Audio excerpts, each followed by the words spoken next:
itu. S2 di? S2 di UGM juga saat itu. UGM, jurusan? Jurusan teknik elektro juga. Teknik elektro juga. Tahun 1999 2000 gitu. Lulus 2002. S2 lagi saya di Jepang. Oh, ada S2 di Jepang juga?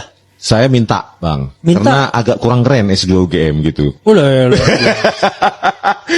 Bukan apa-apa, Bang. Memang dibilang dosen. Di Jepang itu dapat beasiswa dari mana? Monbu Kagakuso. Oke, karena pemerintah Jepang. Tapi kan biasanya Anda harus dosen di situ. Iya, waktu itu. Kayaknya sekarang udah enggak lagi. Iya, dosen di Mataram. Oh, Unram. Iya. Sampai tahun berapa? 2003 sampai 2008 ya. 2007. Ya, 2003 sampai 2007. Lama sekali S2-nya. S2 S3, Bang. Oh, S2 S3. Jadi S3 Anda di Jepang. Iya. Nah, di situ sudah tulis sebenarnya dalam artikel saya di blog saya gitu ya. Orang-orang ini sangat berani gitu ya, menyatakan bahwa padahal dia baru menganalisis satu skripsi aja atau bukan satu skripsi. Satu ijazah saja, dia sudah menyatakan bahwa ini 1000% palsu. Ini udah jelas, nggak ada peneliti yang seperti itu. Ya. Dia tidak membandingkan dengan teman seangkatannya. Dia tidak membandingkan yang lain, dan dia tidak punya akses ke sana. Nah, yang lucunya, ya, di berbagai video-video dia mengaku ke fakultas. Memang benar, dia fakultas kehutanan, ada fotonya. Dan dia sudah mendokumentasi skripsi Jokowi, memfoto halaman pengesahannya, melihat skripsi teman-temannya. Itu tidak benar, ya.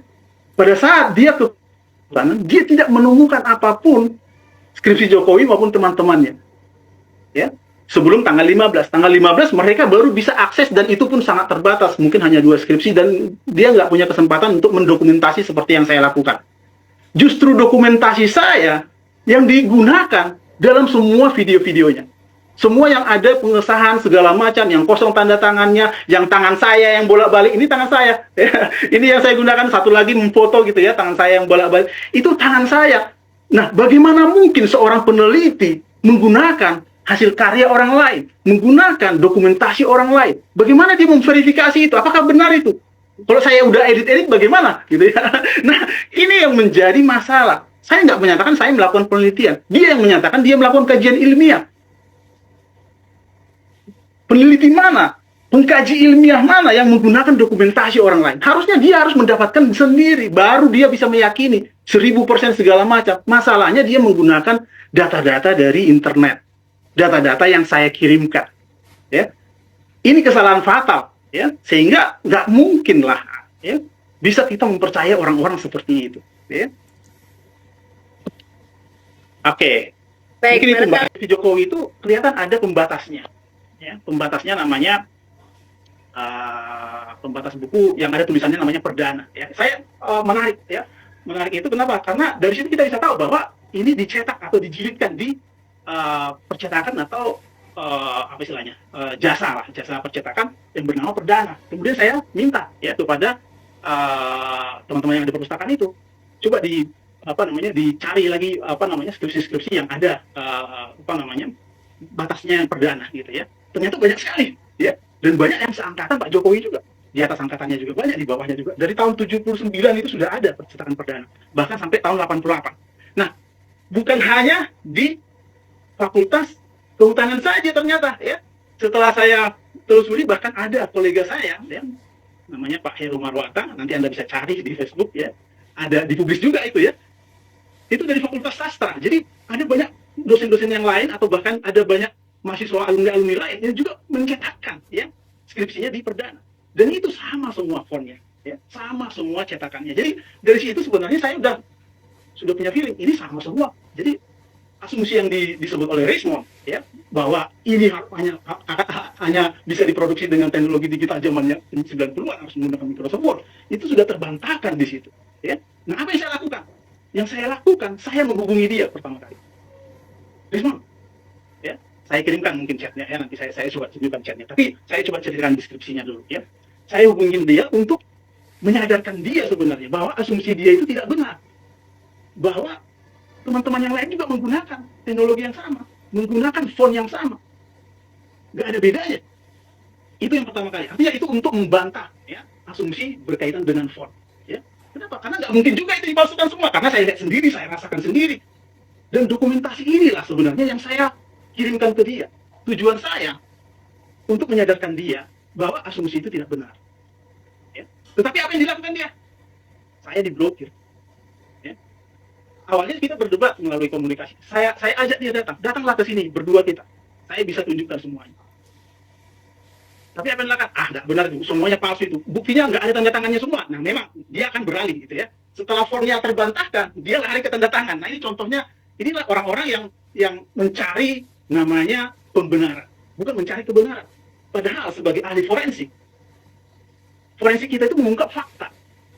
Fakta apa yang ada yang kita temukan, itu yang kita laporkan. Ya, tidak ada asumsi, tidak ada pendapat di sana, apalagi berasumsi.